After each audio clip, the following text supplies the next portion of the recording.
It's the Cannon Sports Podcast. On today's episode, we're joined by the head coach of Sierra Canyon High School football, Jon Ellinghouse. Welcome in, everybody, to the Cannon Sports Podcast, coming to you from Sierra Canyon High School in the San Fernando Valley. I'm Phil George, and our guest today is the head coach of the Sierra Canyon football program, Coach Jon Ellinghouse. Coach, welcome to the show. Hey, thanks for having me. For everybody tuning in, you want to introduce yourself? Yeah, my name is Jon Ellinghouse, head coach at Sierra Canyon here. I've been here for 16 years. And yeah. And you are essentially not just the current head coach, but the architect of the program as it currently exists today. Like you said, your first season here was in 2007 when the program was an 8-man football team in the Alpha League. Can you kind of talk about what this program was when you first signed on to it and how that opportunity presented itself for you to take up the helm?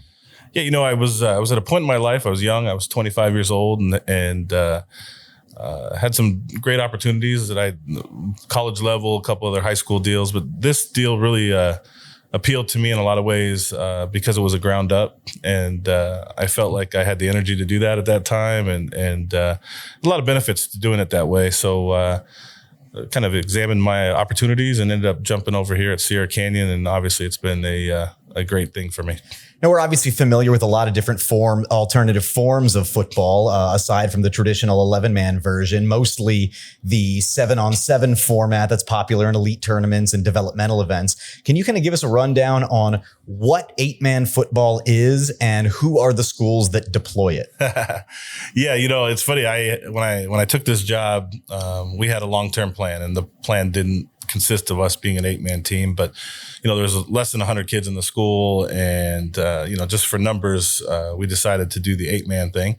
And to be honest with you, I'd never even been to an 8-man game. I'd never seen it on film, but you know, what it was a bunch of kids that loved the sport. That you know, at the end of the day, it's still about tackling and you know, being athletic and those sort of things.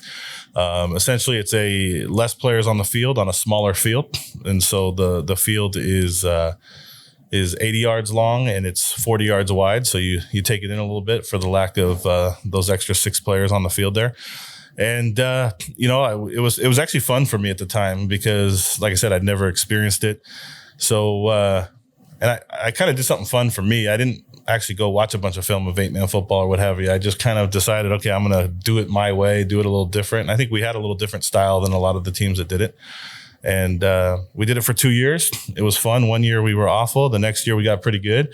And but those are kids that were really the foundation of our program. And I still see a lot of them very often. And they're great kids. And they were bought into me, bought into the school. In a lot of ways, it was really fun because they were doing it for all the right reasons, right? They weren't doing it for social media because nobody's ever covered, you know, that on TV. You know, there was no newspaper articles written about that team, so they were really doing it for the love of the game, and those they really were the trailblazers of our program, and just some really fond memories of those games, and some awful memories, I'll tell you, as far as the pain of the infancy of our program. And there was a lot of learning curve there. What did that opportunity represent to you at the time that you took the job, and why opt to take over a program and essentially build it from the ground up rather than join a more established program? You know, I was, well, first off, our headmaster here is the best salesman I've ever met. And he really sold me on what he wanted this school to be. His name's Jim Scrumbus. And he sat down with me at lunch and told me what he wanted this place to be. And got to be honest with you, I came and looked, and there was no buildings, and it was just an empty lot with a house here where we're sitting right now, you know, with a pool. And you know, it was obviously really, really grand ideas that he had. So we could be doing this podcast from a swimming pool right now? Exactly. We're right in the middle of the pool. You know, but you know, he sold me on his vision. Like I said, I was a young guy. I had time to buy into that vision. And looking back on my career, it was actually a great thing for me because, you know, you always think you're ready to be a head coach, but there's a lot that goes into that. And there's a lot of a lot of work, a lot of learning curves that go along with that. And I was able to make some mistakes when nobody was watching, right? I was able to learn how to be a head coach at a smaller scale and then kind of ride the wave up. And I like to think now I've gotten to where I know what I'm doing pretty well. But back then, I still had to learn how to be a head coach, and I was able to do that. And, the other benefits are, you get to design the program exactly how you want it, from the uniforms to the facilities, to your coaching staff, to the type of kids you're going to attract, how you go about, making the school. I mean, I've been a part of a lot of things here, and it's not all football. But at the end of the day, our school is a place where kids are getting a world-class education, and we're pretty good at sports, and we take it seriously around here. So, if you're an athlete that's smart, this is a place to be. So you mentioned the learning curve in your first head coaching job at this institution, and in the infancy of both the football program here as well as your career as a head coach, what were some of the biggest components of that learning curve, and what were some of the biggest lessons that you learned in those first couple of years? Yeah, that's a great question. Just a lot of ways it's commanding a room, it's getting kids to buy into who you are and what your program is, and it's also it's just game time decisions and knowing what to do, when to do it, and when to take risk, when to be smart, when to, be able to work the clock, those sort of things. And, I think that as we've grown, the program's obviously grown and had a lot of success. And I think a lot of it is because we had those moments where we learned those lessons. And it definitely has grown. We're going to get into the specifics of exactly how, meteoric of a rise that this program has had since you took it over. We'll start in 2009 when you guys joined the 11-man football ranks in the equivalent of what would now be Division 12 in the CIF. And from that point, you were on a 10-year plan. What were the components of that 10-year plan, and what was your philosophy towards implementing it? Yeah, when we started 11-man, we were probably less equipped at that time than we were to start 8-man. It was, I think we had about 22 kids on that team. When we started 8-man, we actually had 6 kids show up to our first practice. I guess to answer your question about the 10-year plan, we definitely had one. But I think really our plan was to be great at every level we could be. And I think when you look at the history of our program, I think that's one of the coolest things that I can say we've done is I always say we've been climbing the ladder of high school football, right? You mentioned 8-man football, and then Division 12, Division 10, 7, 8, all the way up, 4, 3, 2, 1. And we've been very successful at each one of those rungs of the ladder, and I think that's obviously a big part of growing your program is being able to achieve success. And we've been able to do that, and my plan was to hire great people, which I've done. And I've been surrounded by fantastic coaching staff throughout the years here, and some are still here, some have come and gone. But one thing I've had in common is great support from a coaching staff. And then, put everything you got into it. We're working 7 days a week. We're tirelessly working on this program and trying to get it better, and we still are. And I feel like we have, one more rung of that ladder that we want to achieve success at. One of the most significant milestones for your program came in 2011. That was only 2 years after you guys joined the 11-man football ranks. In 2011, you won your first Southern Section Championship and State Championship, and that was when you were a member of Division 9. How big of a milestone was that for your program? It doesn't get any bigger. It's, everybody says, oh, it's Division 4 State Championship. And, I'll tell you, when we were a team of 30 kids that went out there and did something great, bought into one another. And, we had a great run there with a lot of success that year. Really, really special group of kids. And we beat a great team in the CIF championship in Paraclete. Back then, Paraclete was the real deal as far as the football program they were running. And, playing on live television in the Home Depot Center, getting all the publicity and everything that goes along with that was huge for our program. And really, really was, if you talk about my career and the special moments, definitely one of the top 3 moments there that we've had. And it was the first time we've done it. It's kind of funny when you win the titles we've won and you hoist trophies, it's always great. But I'll never forget the euphoria that went around doing it for the first time individually as a program. Our headmaster now, he's done a lot of winning here. And when he hoists a trophy now, I always laugh because I remember how excited he was after that first one. And, obviously I was the same way too, but really, really great group of kids and a great quarterback and Tyler Stewart. Great running back, Xavier Menafield. Tyler went to Nevada. Xavier Menafield went to Northwestern, and a great offensive line and really tight knit group of kids on that team. And of course, you came in here with a vision, with a plan. I assume you always expected that one day this program was going to be a winner, be a state championship. But doing it so quickly, did that exceed even your expectations as far as how quickly this program could win at that level? Yeah. I got to be honest with you. I mean, you always believe in yourself. You think you're going to do it. Had confidence it would happen. I didn't know that it would happen in the second year. But I think that's true of not just football in this place. I mean, if you look at our school, we started a school, a high school. We've been around as an elementary and middle school, but we started a school from the ground up in the biggest recession our country's had, if you look at the success our school is having from just a educational standpoint, our school is thriving, and it's been a meteoric rise. And I think that when you combine that school with the athletics we play here, it's a place that people want to be. Yeah, obviously it's not just the football program, it's the basketball program, it's the baseball program, it's the academics. We talked a little bit about it at the top of the show, but how special of a place is Sierra Canyon as a whole and the people who make it what it is? I was actually having a conversation this morning, and Sierra Canyon is obviously very special to me. My kids go to school here and that sort of stuff, but we're surrounded by great people, and from our headmaster, who's very supportive and just wants to give you everything you need to be successful, to the greatest athletic director you could ever envision, and Rock Pillsbury, great CFO. It's just everybody's pushing the same way. You talk about the success we've had. Obviously, our football program's been very successful. Basketball team, but boys and girls sports equally successful, if not our girls sports being more successful. A great coach like Alicia Kamaki running our girls basketball program. Our girls soccer teams won state championships. Our girls volleyball teams won state championships. And it's a place where if you're a student athlete and you're sitting around eating lunch, you may not be with the kids that are on your team, but you're sitting around somebody that's great at what they do.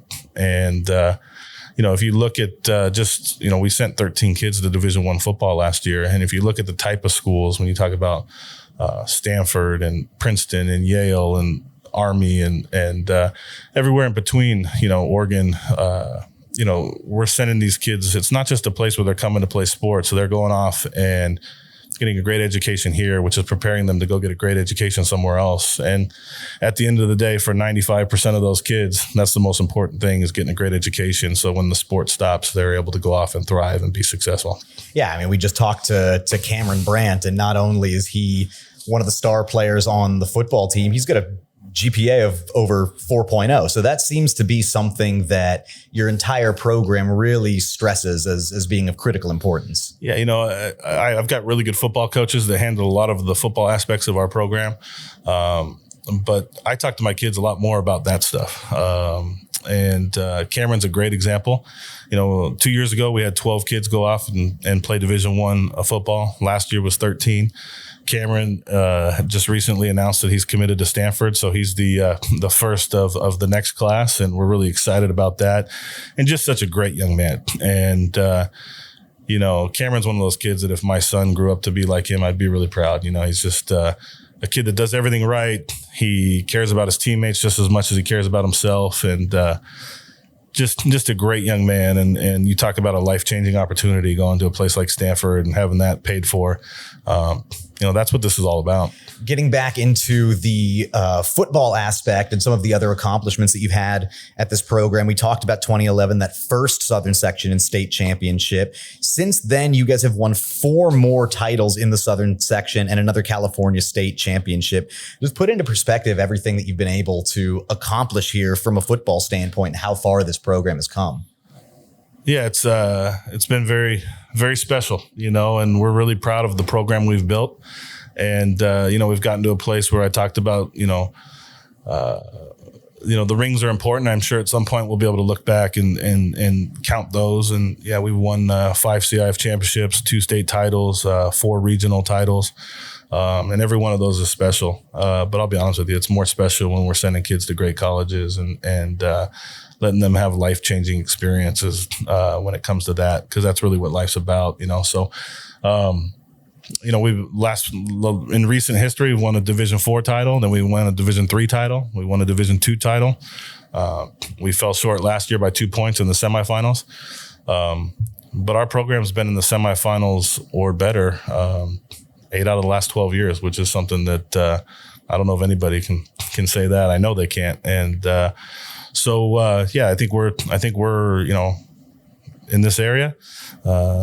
We're a great place to come play great football and get a great education. And that definitely is something that all of the coaches that we've had on this show share, is that, yes, winning championships is great. Getting that ring is great. Every win in every game is great. But what is it about sending players off to college, developing quality young men? What is it about that is really special to you?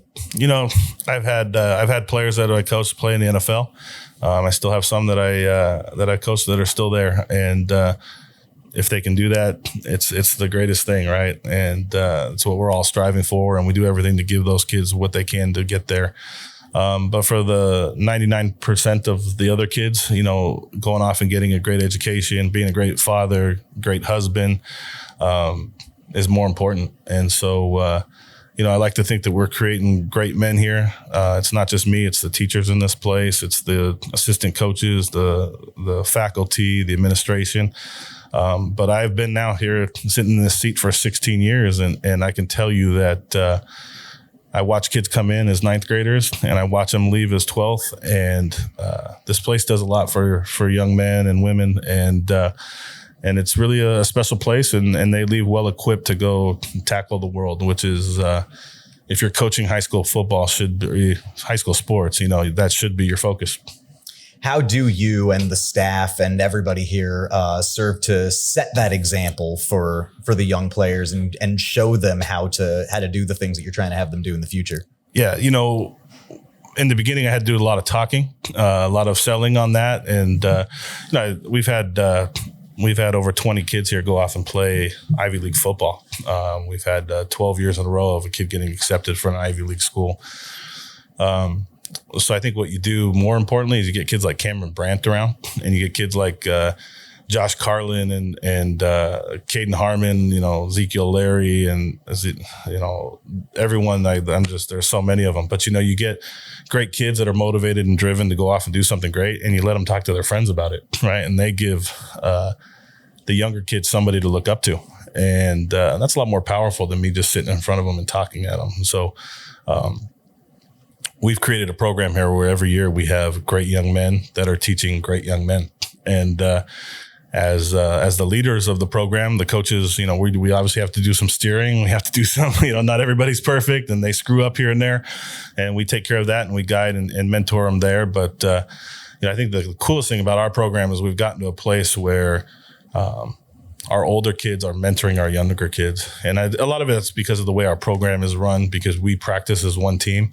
Our young kids practice with our older kids, which is very unique. And so our young kids have a lot of access to the older kids, and we've created a tradition of how we like to do things, whether that's on the field or in the classroom. And I think the younger kids do a lot of learning from the older kids. Now, obviously, once a kid comes into this program, no matter who they are, no matter where they came from, you try your best to mold them to fit the culture here at the program. But it also sounds like you place a great deal of emphasis on finding the right kids, not just from a talent standpoint, but from an attitude standpoint, a character standpoint. When you're going out and you're looking at kids who are, maybe 12, 13 years old before they come, what is it about them at that age that sends the right signal that you could tell this is going to be a player to fit our program? Yeah, the nice thing about our school is, just as a school, we're very selective. I think we turned down 6 kids to take 1, so that weeds out a lot of bad apples, just as a school, and it's true of the football program as well.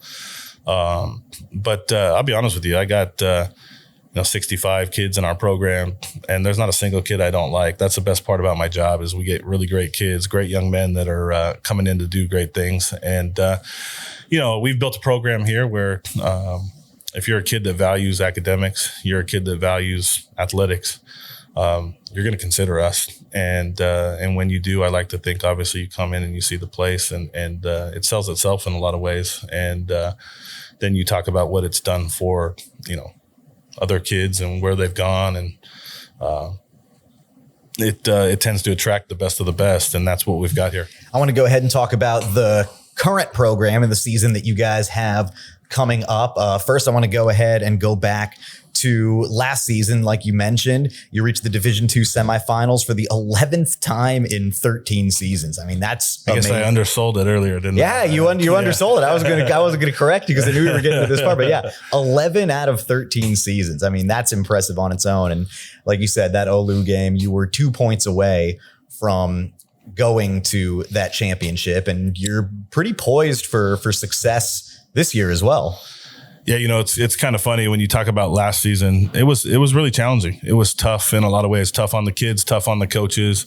And a lot of that was because we played in the spring the year before. And so we, came off of a season that ended in June. And then we had to turn around and start it again at the end of June. And that's a lot of football. And those kids were out there for a long time. And not to mention the amount of time they played, prepping for the COVID season and then having it turned off and then back on and back off and the emotionals that go with that. It was a long year, and we were the best on paper. The best team we've had was that COVID year, which was really a shame. You talk about us making the semifinals or better 11 of 13 years, that team would have made it for sure. And that was the most talented team, and they didn't even get a chance to play for any of that. So I have no doubts that you'd be saying 12 of 14 if you'd let those kids play in the playoffs. But when you talk about last year, really interesting year. We've gotten to where we had to play the best of the best, and it was without a doubt, I would say 600 to 700% tougher schedule than we've ever played. When you talk about playing Saguaro, which was the Open Division champion from Arizona, Servite, Mission Viejo, Corona Centennial, Bosco the year before. We've had to play the best of the best, and we matched up, and we definitely held our own against all those teams.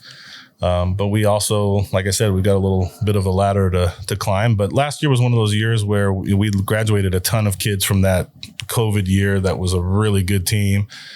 And last year we had to really coach, and we had to have some learning curves, and not every game went great. And when you look at the overall record, it wasn't one of our most impressive.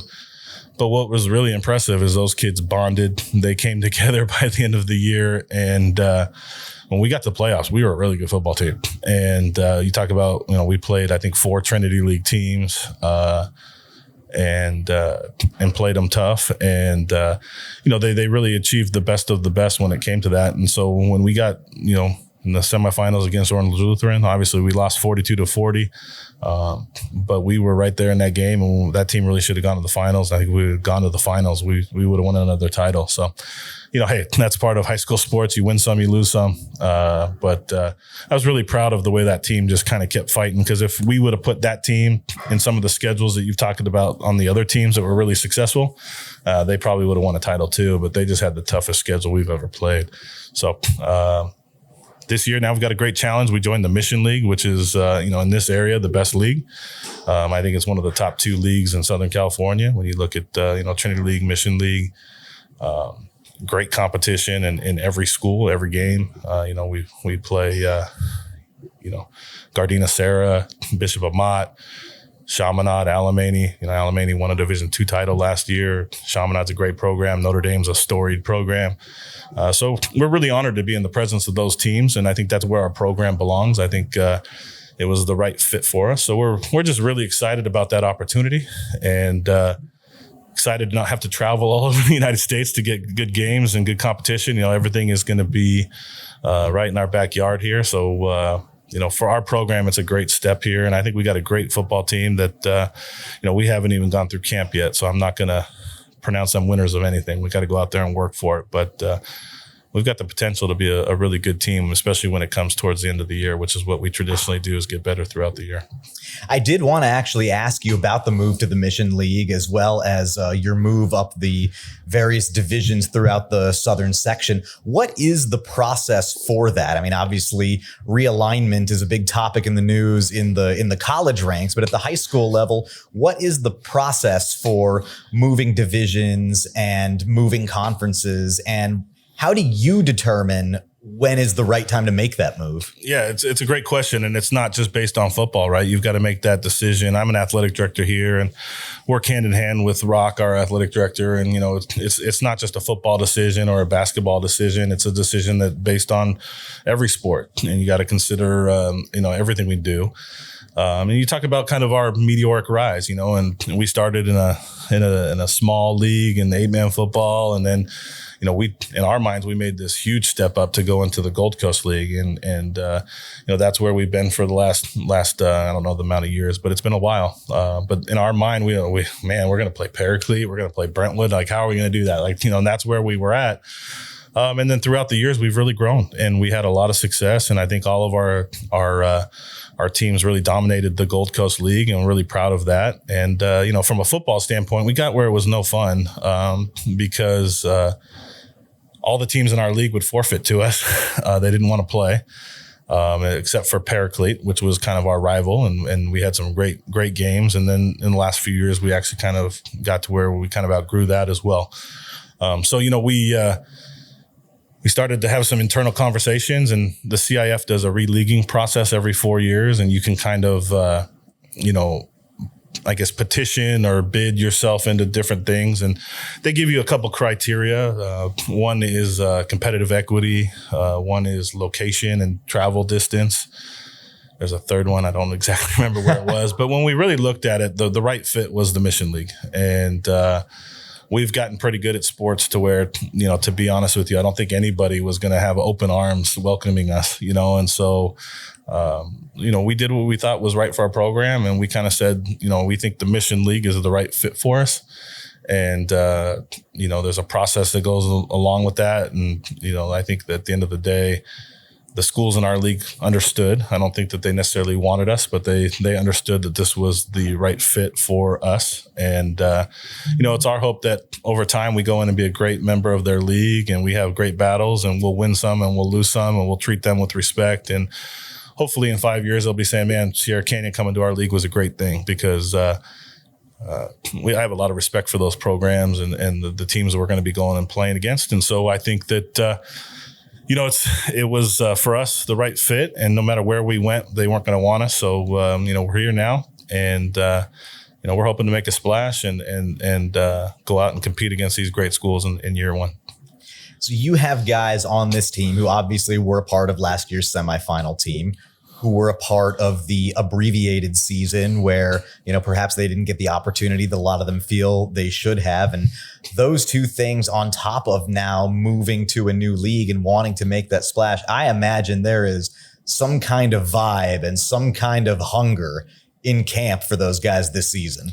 Yeah, it's kind of funny. I don't like to use past failure as a motivating factor. I think it dies out real quick, and it tends to be a real quick flash of, gets the kids burning for a practice or what have you. But, I think that at the end of the day, I try to motivate my teams by doing great and achieving their own personal greatness. So, it's, I don't tend to look back and say, this team, we actually are going to scrimmage Orange Lutheran. The head coach there is a good friend of mine. So that'll be our first competition. We had him on the show a couple episodes ago. Going back and competing against them. We're excited. But, this group of kids, I will tell you this, last year's team, we were missing something when it came to our usual brand, just of leadership, bought in. I think that we left some to be desired there. And the feel around this team this year has been something special. And it really has been something that is noticeable. The leadership that we have from the Cam Brandts of the world, and even some of the younger kids really stepping up and leading. has been A+ top notch. So as a coach, I can tell you that I'm just excited because the intangibles, which in high school football is probably the most important thing, they're there. And this team is loving one another. I always say my best teams are the ones that have lost. You said 11 of 13. Well, those 2 teams that didn't win were probably the most talented. But they weren't playing for one another. And when push comes to shove, in every playoff stretch, there's a moment where you can either give in or you can tighten up and go get it. And if you're doing that for one another, that moment is going to be stronger and more passionate. So this team has it. They care about one another. They're unified. They're bonded. And that's going into camp. And usually camp is when it happens, So we've got overnights and things happening here in the next week where I think this team is going to be a tight-knit, well-forged team that can go out and do something special. How does that dynamic manifest itself, that attitude, that tangible difference in what you see from your team and the aspect of them playing for each other? How does that manifest itself and show during camp?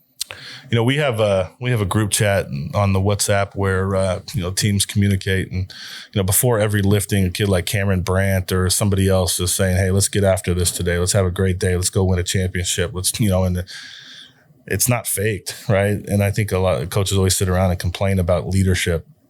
I think you have to develop it, but I think it also has to be, legitimate. And so we see it, we feel it. The kids are out there, when a kid's at practice and they're miserable, you can sense it. When a kid's at practice and they don't really care, they want to go home, and you feel that, right? And I don't feel that at all. I feel a team that wants to be there. I give them a day off, and a lot of times they're like, "Oh, come on, coach, let's," So they're playing for one another, and they're talented, and they're fast, and they're strong. And we've had our best weight room program ever this year. We hired a new strength coach who's just phenomenal. And so, like I said, our team is fast and strong and great shape. And I'm looking forward to putting them out there against other competition. Let's get into some of the individuals on this team, starting at the quarterback position. You have 2 solid quarterbacks on the roster, Alonzo Esparza and Damon Reitster. That is a situation that hasn't yet resolved itself as we near the end of camp. But what do you see out of those 2 guys, and what do they bring to the team? Being honest with you, I see 2 very good quarterbacks. I see 2 great young men, both with different leadership styles, but 2 quarterbacks that can be successful. There's certain things that I'm waiting to see. I got to be honest with you. I want to see them in pads. I want to see them go out and go through camp and go through contact and see what they do when they've got a guy like Cam Brandt chasing them and that sort of stuff. But they're 2 really great kids, 2 really good quarterbacks. And, we look to be narrowing down our decision on that here in the next couple of weeks. And I will tell you this, that they're both talented young men. Talk about the dynamic of managing a competition at the quarterback position, or really any position on the field where it's not necessarily clear who's going to receive the bulk of the playing time, and how that raises the level of competition among the players vying for the job, and also the competition level among the entire team. It's real simple. Competition makes you better. And if you're not having a competition in every practice, you're not having the right type of practice. So obviously the quarterback is the high profile one that you're not the first reporter to ask me about the quarterback competition. But we got competitions all over the field. And that's the best thing about our program is, we have 8 years in a row where a freshman has started in our program. And we're talking about a good program. So, we come out there. If you're a freshman in this program and you want to play, be the best player. If you are a sophomore quarterback and you want to beat a junior, go be the best player. And that's true of, all the positions. And there's competitions for left and right tackle. There's competitions for right guard. There's competitions for cornerback. There's competitions for safety. There's competitions for quarterback. To name a few, not to mention, there's quarterbacks, there's competitions everywhere. So, we're going out there and competing. We've had quarterback competitions before, and actually, we're now a program where if you're a quarterback, we've actually had 7 years in a row of our quarterback being a Division I player, right? So if you're a good quarterback, this is a place where you probably want to be, and so obviously year in and year out, we're going to have guys that want to go out there and compete for it, and this year is no different. But both these young men are running our offense well, and we're having great practices with them. And we're going to go out and let them finish the competition here in the next couple of weeks and then make a decision. And whoever does end up winning that job is going to have quite the roster of options to throw to. Talk about that loaded wide receiver room that you guys have on this team. Yeah, I told a reporter the other day, and I'll say it again, we've kind of traveled the Western United States here doing this 7-on-7 circuit and going to San Diego and everywhere in between. And we've seen a lot of really good teams. And I'll say that, I can't think of a group that's been better than our wide receivers. We've got a young man in JoJo Phillips who actually didn't play football last year, played for us as a sophomore and is coming back. I've always said that I think JoJo has NFL level talent. And over the course of this summer, he's really starting to achieve that talent and play where I've always knew he could. And it's been fun. It's been fun, I'm sure, for our quarterbacks. It's been fun for me as a guy that calls plays. He's a weapon. And, he's 6'5", runs like the wind. He's a smart football player. He's a tough football player. And, he's going to be a Power 5 wide receiver when this is all said and done. And I think that, JoJo will probably be able to go anywhere he wants. He's that good. And I'm just so high on him. You've got kid Levon Brown, who just transferred in here, is committed to Colorado State and is as dynamic of a playmaker as we've had around this place. He's really a special kid. He's vibrant. He's a great young man. And I think he's going to do big things for us this year. And then we got a kid, Cole Crawford, who has been in our program for a long time. He's a 6'3.5" wide receiver, really has come into his own as far as his physical makeup. He's worked hard in the weight room. He's gotten faster. He's gotten more durable. He's got great hands. He plays the sport the right way, and he's flying around the field. He's a great blocker, and Cole's one of those kids that I just love. He's just a great kid and a great young man, and really high on him. And then we've got a kid, Jalen Sumlin, who just came in. His older brother played for us, and he just transferred here from another program, and he's 6'4", explosive, dynamic. I know I sound like I'm repeating myself, but we're, at 3 out of the 4 positions, we're 6'4" and above. And then the other one is Levon, who is explosive and 6'1", so, but finishing up on Jalen, he's a great possession, go up and get it type guy. He's improving his route running. He's really improving his physical makeup and through our weight room and our speed program. So, he's a junior, so we're really excited about having him in our program for 2 years, and he's going to make some great plays for us this year as well. And then we've got some kids that kind of rotate back and forth from defense and Jayon and Bryce Morgan, and so we've got some really good kids around this place. So we've got 6 or 7 receivers. Ruben Gamboa is going to contribute a little bit on offense. He's a defensive starter for us, but he's pretty good when he gets on the offensive side too. So we got weapons. Terrell Cooks, our running back. I think he's one of our most dynamic playmakers that we've had around this place. 300-meter kid. He's definitely the fastest player that's ever been in our program. And, he played behind a really good tailback in Jason Jones last year. And he got a lot of carries and had a great year. But this now is his year, and so he's a junior. And he's explosive, dynamic playmaker that I'm just excited to see be the highlighted guy because he deserves to be that. And then we've got one of the more talented freshman kids last year, Dane Dunn, had a great freshman JV campaign for us last year, and just one of those guys that you say, oh, this is going to be the next guy, and he's now going to be the number 2 guy.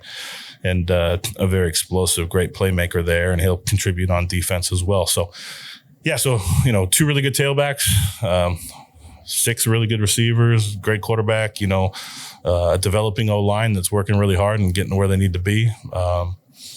But, I think this year's team, as you really talk about it, I think that, the strength of our team is going to be our defensive line. And, I think when one of your lines is dominant, it's pretty good. So we're working on getting our O-line dominant. I think our D-line already is. And, we're we're going to play great defense and take care of the football. And, that's the strategy. Yeah, a high-powered offense for sure. Let's go ahead and talk about the defense and specifically highlighting Cameron Brandt. And obviously his name has come up already on this show several times in the context of his academics, his character, his leadership. And to reiterate the point, we haven't mentioned that he's 6'4", 260 pounds, and explosive and dynamic. Yeah, so it speaks volumes about him that we've already said his name so many times and haven't even once discussed football. But let's discuss football. What does he bring to the field? Yeah, we from a standpoint of Cameron, he's the kid that's out there an hour and a half after practice. He's watching film in my office by himself. He's a student of the game. He's a tactician. He works with our D-line coach, who's fantastic. He works with a personal D-line coach just to get extra work. And he's that guy that goes out there and does it the right way, And obviously you don't become a 4.4 student going to Stanford if you're lazy, right? Well, he's not lazy in football either.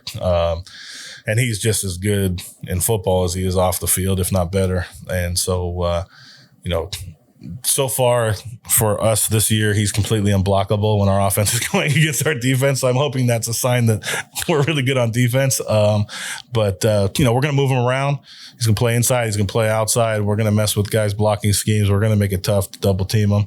And, when he's a singled up guy, he's as good as you get. I haven't seen a high school defensive lineman that I think is better than him in this area. So really high on him. And then we've got a really explosive young man, Carnell Ferguson, that plays on the other side of him that is well coached, works hard, and great physical presence both on our offense and our defense. And then we got a young man that we haven't even talked about yet that's joined our program, and BJ Eugene Brooks, who's 6'4", 385 pounds, and runs with twinkle toes. He's a prospect of all prospects. So, I think that he's as strong at contact as any kid I've ever coached in my 26 years of doing this. So he'll play a little bit of defense, and I'm glad I don't have to block him as a nose or a 3-tech. And then he'll be our tackle as well on offense. So, we got some scary guys if you're going against our defense, and our defensive backfield is really good. We talked about Ruben Gamboa, who is a strong safety in our program, really physical kid. Great defensive backs with Jai Bell and Kingston Askernies, who's his first year playing for us. Trey Bird and Bryce Morgan, Jayon Young. We've got some really, really dynamic, Jayon's a kid that got offered by Oregon as a sophomore here and going into his sophomore year. So, our defensive backfield strong, linebackers, Carmel and the guys, Nevada Miller. There's guys I'm not even mentioning that hopefully won't be upset. I'm just working on going through that list. But Nevada Miller is a really, really talented kid that started for us as a freshman last year. And will be a sophomore kid that starts for us, Carmel in the middle. And then we got a couple transfer kids that are, spotting in and doing great jobs. So I'm couldn't be more high. Yeah, I mean, obviously that you're so high on this program really comes through. It's a program that seems to be very balanced, high-powered offense, rock-solid defense, really set up for success. Like we said, semifinals, 11 out of the last 13 seasons, looking this year for 12 out of 14, and then some, looking for that CIF championship once again. As the program continues to ascend, so too do the players who graduate from it. You're still waiting on your first NFL alumnus, but you got several players in recent years who have that chance. There were 4 players in last year's class who were top 100 recruits and landed at big-time college programs. Kamari Ramsey, safety over at UCLA among them. Michael Wooten of Oregon, offensive tackle. Kenji Swanson, offensive tackle at Stanford. And Ezekiel Larry over at Yale, one of those Ivy League guys that you mentioned. And 5 more players in the top 200 the year before that. What do you have to say about those players who have moved on to the college ranks and still continue to represent Sierra Canyon? Yeah, obviously as we've climbed the ladder, we've been able to get better players along the way. And, like I said, the last 2 years, we put 25 kids into Division I football. Those kids are the foundation. They're the reason we're successful. They're the reason why anybody considers us as a school to go to. And so, talk about a kid, DJ Harvey, who's at Virginia Tech, who I think is probably one of the top guys to be considered to be a NFL level prospect. I wouldn't be surprised if DJ was our first guy to do it. Camaraderie, who you mentioned, has a great opportunity. Both those linemen and Mike Wooten and Kenzie Swanson, if they work hard and keep developing, will get there. So those are talented kids. But more importantly, they're just great young men. And I think that's one of the when you talk about how do you define a successful program, well, the kids come back on Thanksgiving. This is a place they want to come visit their coaches. They want to come back and see their offensive, defensive coordinators and that sort of stuff. And for the most part, that's what happens around here. We have we practice a lot on Thanksgiving, and we've had well over 30 kids at each one of those deals and want to come back and are proud of the program that they helped build. And there's nothing better than watching your kids play on Saturdays. And all those kids you mentioned are great young men that are going to go off and be very, very successful at their given program. So couldn't be more proud of those kids. And we're going to work really hard to keep getting them there. So we have a ton of kids that are going off and being successful at the college level, because that's how I identify success. So to close out, we've had a variety of coaches on this program, each with varying degrees of success, varying degrees of experience. But the one thing that most of them have in common is that they're all carrying on traditions that were built, of cultures that were built long before their arrival, whether that's Coach Machuca over at Chaminade, who's in his first year taking over for Ed Croson, whether that's Troy Thomas down at Servite, who, certainly has his own legacy at that program, but is still making it a point to carry on traditions that date as far back as the 1970s. Your legacy here at Sierra Canyon is different in that you are, like we said at the top of the program, the architect of this program and still oversee it today. So several decades from now, what are some of those aspects of the program that you hope stand the test of time, those traditions, those cultural elements that whoever takes over for you, whenever that day comes, decades down the road, carries on and are just as treasured as some of the traditions that we spoke about? Well, first off, that's a great question, and I love that question. And I was going to make a joke that hopefully decades down the road, I'll still be here doing it, because I love this place and I love the people around it. But whenever that day comes where I'm done here and I move on, it's kind of wild to think I've been here 16 years and still in my early 40s. So I hopefully I can hang on a little bit longer. We've created a brotherhood. We've created a bond. I think we've given a good roadmap of how to do things at a small school, right? Because that's one thing that's really unique about this place that we haven't talked about is there's 500 kids in this school, co-ed, right? And we're competing at the Division I level. And that's unique. And so you got to find your niche in doing that. And I think really the number one thing is having a bunch of kids that care about one another. I like to think that our coaching staff is as tight as you can be. A lot of family barbecues, and our families are all tight and we know one another. And I think that transfers down to the kids. And, really the traditions that we have here, I hope that we keep creating young men that are well equipped to go tackle the world and go off and do great things when it comes to academics. And, keep stressing to young men that your education is important and it's going to be what carries you through life. And, in a lot of ways, to me, that's the number one tradition that I want, right? I'm not a big rah-rah guy. You talk about Troy Thomas. I'm not a bagpipe guy, right? That's not a tradition, that sort of stuff. And in no ways am I putting that down, but I like to just play a solid brand of football, have my kids ready and prepared. But that brotherhood, that tight-knit community and smart kids. And we have a saying here that I guess probably is the one thing that I want to continue is ballers with brains, right? That's I end every tweet that I make or every text, winners win and ballers with brains, right? And I think that those two things define me as a coach. I answer a lot of the things that come to me with, Coach, can I do this on, I'm going to go to the lake this weekend or whatever. And what do you think of that? And I'll say winners win, right? Because it's a great way of just being concise. And if you are doing the right thing, you have a winning mentality, you're going to win. And we've done a lot of winning around here, but it's because we've had a winning mentality. And we're producing ballers with brains, and we're trying to have a winning mentality and a winning edge around here that I hope will carry on for years. Fantastic. And I just want to point out, I didn't say how many decades. I hope you're here coaching for the next 100 years. Yeah, well, that would be a miracle. But I'll tell you what, man, whoever is the leader of this program isn't going to be a very lucky person, because there's a lot of really, really good people around this place, from the people that run our academic support and help these athletes be able to do all the things that we throw at them, to the administration. It's a special place, and it's as close to a college level, program when it comes to just putting a level of importance on athletics and giving the kids everything they need to be successful. It really is a special place. Sounds like a special place, sounds like a special program, and want to wish you the best of luck this season here in 2022. Coach Jon Ellinghouse, Sierra Canyon Football, thank you so much for joining the program. Thank you. It's a pleasure being here. Pleasure having you.